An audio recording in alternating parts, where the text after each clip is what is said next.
Pernah gak sih kamu mikir, kenapa bentuk rusa bisa beda-beda? Ada yang bertanduk lebar kayak garpu, ada yang kecil langsing, bahkan ada yang gak punya tanduk sama sekali. Kok bisa? Padahal semuanya disebut rusa. Nah, di video ini kita akan mengupas evolusi rusa dari satu leluhur jadi ratusan wajah yang beda-beda. Jadi gini, semua rusa berasal dari satu nenek moyang yang hidup jutaan tahun lalu. Mereka termasuk dalam keluarga Cervidae. Dan dari situlah muncul berbagai spesies yang kita kenal sekarang. Mulai dari rusa kutub di Arktik, rusa sambar di Asia, sampai elk dan moose di Amerika Utara. Kenapa bisa beda-beda? Karena alam yang membentuk mereka.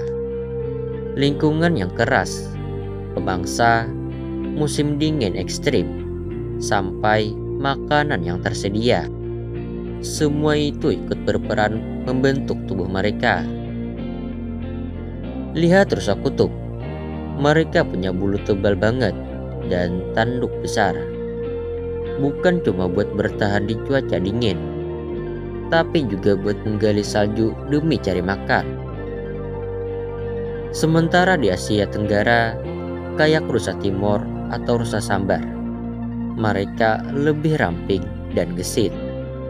Alasannya karena mereka hidup di hutan lebat dan harus lari dari harimau. Tanduk juga berkembang karena dua alasan.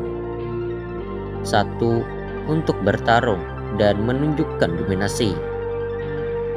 Dua, untuk menarik pasangan.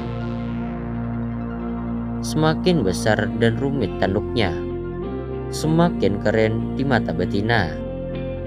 Tapi tanduk juga makan banyak energi buat tubuh dan bisa jadi beban kalau terlalu besar. Makanya evolusi menyesuaikan ukurannya, tergantung kebutuhan dan kondisi lingkungan. Ada juga rusa yang kehilangan tanduk sama sekali, terutama di betina. Mereka mengandalkan penyamaran dan kelincahan, bukan kekuatan fisik. Bentuk tubuh yang lebih kecil juga bikin mereka lebih hemat energi dan bisa cepat berproduksi. Semua ini bagian dari strategi bertahan hidup. Evolusi bukan soal siapa yang paling kuat, tapi siapa yang paling bisa menyesuaikan diri. Selain bentuk tubuh dan tanduk, perilaku juga ikut berubah. Rusa yang hidup di iklim 4 musim akan bermigrasi jauh dan punya bulu musiman. Sementara yang hidup di daerah tropis bisa kawin kapan aja, karena musimnya nggak berubah banyak. Semua itu menambah perbedaan antar spesies, walau asalnya satu. Saat ini ada lebih dari 40 spesies rusa yang tersebar di seluruh dunia. Dari yang kecil kayak kudu di Amerika Selatan, sampai moose yang bisa seukuran mobil kecil. Dan semuanya unik, karena masing-masing adalah hasil adaptasi yang luar biasa.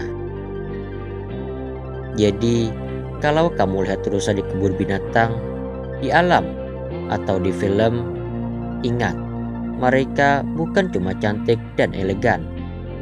Mereka adalah hasil perjalanan panjang jutaan tahun.